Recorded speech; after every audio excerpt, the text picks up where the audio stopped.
Les touristes ont le privilège de contempler les éléphants de forêt qui traversent la rivière Sangha dans un couloir de migration d'éléphants entre les 3 aires protégées du TNS.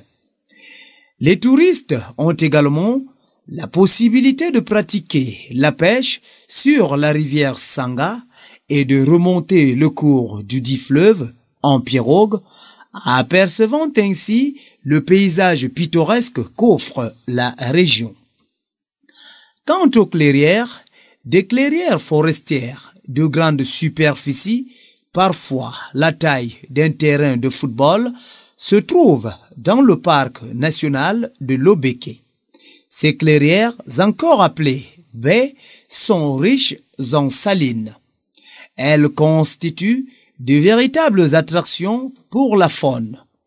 Les clairières sont des grandes savanes herbeuses possédant une végétation unique que l'on retrouve au cœur des massifs forestiers. Ces espaces sont sollicités par les mammifères comme les éléphants, les gorilles, les buffles, les bongos et les sitatungas pour leur alimentation.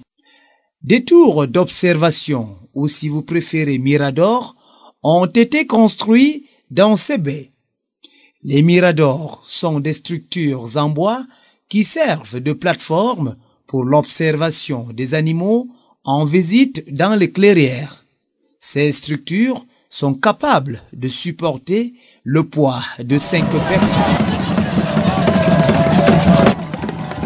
En ethnotourisme, la richesse des traditions et des cultures Baka et Bangando, principaux groupes ethniques vivant autour de Lobeke, peuvent être une expérience passionnante pour les touristes.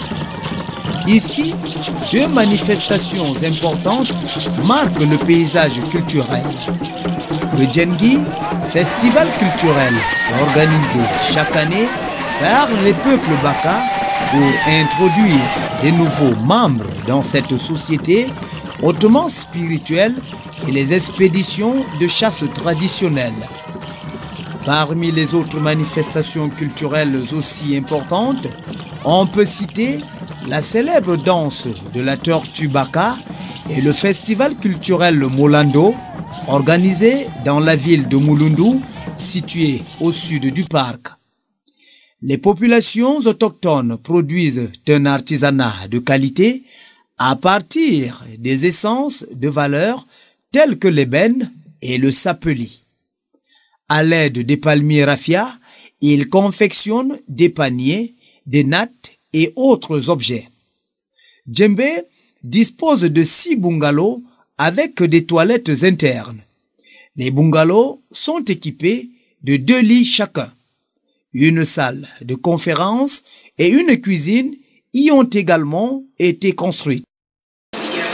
Je l'avoue, c'est la 3e fois que je viens ici en Djembe. Et à chaque étape, je trouve toujours une surprise par rapport à l'amélioration du site. La première fois, il n'y avait pas ces loges. Et la 2e fois, j'ai découvert les loges sans douche. Et maintenant, pour la 3e fois, je trouve des loges avec douche interne et avec une salle de conférence, de réunion. Les fonds qui ont été mis à la disposition du parc national de Lobeke ont été orientés pour cette première phase dans le développement de l'écotourisme.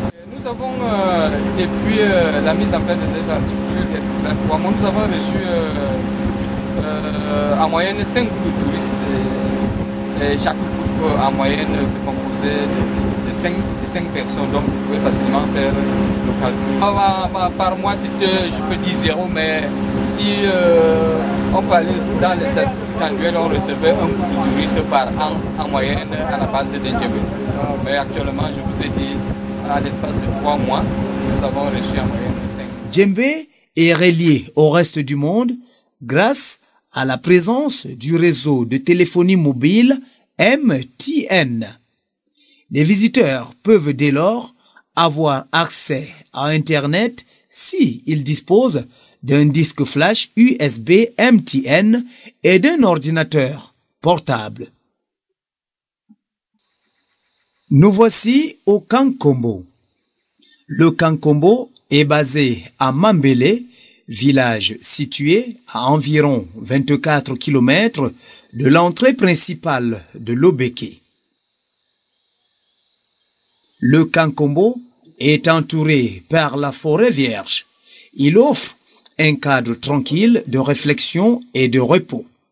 Les visiteurs qui y sont de passage peuvent avoir accès à Internet au siège des services de la conservation situé à 3 km seulement du camp. Le Kankombo a accueilli de hautes personnalités, parmi lesquelles le prince Philippe, duc de Edinburgh, qui a dormi dans cette tente. Le parc national de Lobeke est accessible tant par voie aérienne et fluviale que terrestre. Il se trouve à environ 824 km de Yaoundé, capitale du Cameroun. Sur ces 824 km de route, seulement 340 km sont recouvertes de bitume. Le reste, bien évidemment, est une longue piste carrossable, difficilement praticable sur certains tronçons en saison de pluie. Les touristes de Lobeke qui optent pour le voyage par voie terrestre ont deux possibilités. La location à partir de Yaoundé d'un véhicule 4 fois ou les transports publics. Par transport public, le voyageur mettra environ 23 heures pour se rallier Mambélé, le village siège des services de la conservation.